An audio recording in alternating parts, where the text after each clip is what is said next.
golf course is shut today.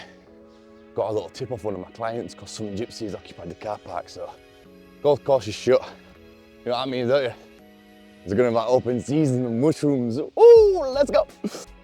And right off the bat, we have got this mushroom and this mushroom. Now this is not the mushroom you are looking for.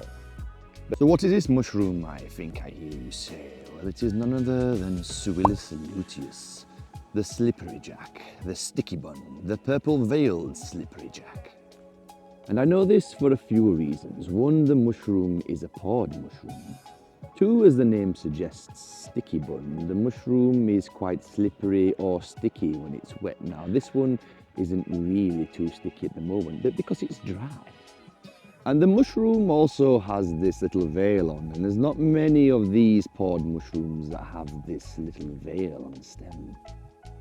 And the veil also has a little purple tinge to it, hence its other name, the purple-veiled slippery jack. But indicative to the genus Suillus, you have got this dotted stem, which is one of the key identifying characteristics, away from the other pod mushrooms that are in the boletes family, and there is also another family which escapes me at the moment. But these tiny dots on the stem are how you tell a pod mushroom from boletes to Suillus. This mushroom fruits in late summer to early autumn, and usually beneath pine trees, just like this one, because they have got a mycorrhizal association with pine. This also lends itself to the identification.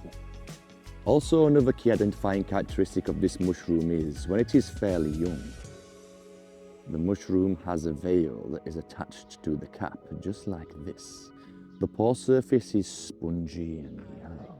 The cap is sometimes like an olive brown, chestnut brown, or rusty brown. Oh, editing me here. So there was a segment about a particular type of mushroom that YouTube won't let me speak about on here. And they actually took the video down. That's why there's a discrepancy in the edit. And as for Suillus luteus, yes, it's edible. It's not too much of a good edible mushroom, but you can eat it. So the golf course has yielded no goodies. But we will not be deterred. Just let me take my variable ND off. There we go. Look at that. Shing! Sunglasses for your lens. Anyway, so the golf course has yielded no goodies. Just the Moa's mushroom and the Suillus luteus. So now we are heading off into where we found the chicken before, into the woods. Let's see if we find anything in here. Ooh, look at this. Now, to the untrained eye, this looks like nothing. You probably won't even noticed it, but I know what it is. This is actually the remnants of something known as beefsteak fungus. Beefsteak fungus is a very unusual mushroom because, as this name suggests, it looks like a beefsteak on a tree. It's a mushroom that you can eat raw, and when you cut into it, it actually bleeds like steak. I mean, it's just nuts. But when you do eat it raw, it tastes kind of vinaigrette. It's just weird. Ooh, look at this. Now, you can normally smell these mushrooms before you even see them. This phallus-shaped mushroom is nothing other than Phallus impudicus. Mind my Latin, I'm not 100% sure on that one. Its common name is the stinkhorn mushroom, and as you can imagine, it gets its name of the genus from the way it looks. Well, it looks like a phallus. And for those who don't know what a phallus is, it's a penis. Yes, I mean, technically, all mushrooms are technically penises. They erupt out of the ground with their shape and spaff their seed everywhere. I mean, what else does a penis do? But this one really takes the cake for penis-shaped things because of its, well, appearance. And this is a mighty specimen with its girthy stem, thick bulbous base that even looks like it's got some testicles on there. I mean, the top even does it justice, really. I mean, you got some infection, but yeah, I mean, come on now. Anyway, the schoolyard banter aside, the stinkhorn mushroom has actually got a very unusual way of spaffing its seed. Basically, a stinkhorn mushroom smells absolutely disgusting, like rotting flesh, and you usually smell these mushrooms before you even see them. It's how I found this one hiding in this log. And it's also very unusual for these types of mushrooms to grow inside logs or on logs. Normally these mushrooms grow on the ground in an egg known as a witch egg. But this log must be harbouring enough detritus to nurture this mushroom, that's why it's here. Anyway, on to how it's spaffing its seed. Well, basically it makes itself absolutely stink like rotting flesh. Attracts flies, and then flies take all of the spores around. Quite ingenious really for a penis.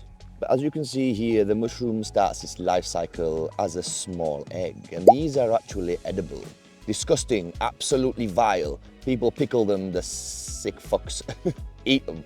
I mean, I tried it one time and my God, it was rank. But once the flaceae has erupted out, it is no longer edible and smells like rotting flesh, so yeah, you don't really want to do that. Ooh, I mean, it's pretty fucked up, but I know what it is. This fucked up specimen is a rooting bolete, yes. One of them guys with a massive lawnmower must have just run it all over. Look, he's there, he's coming back for it, bro. Now, for obvious reasons, there ain't gonna be no fancy B-roll of this unless you want some.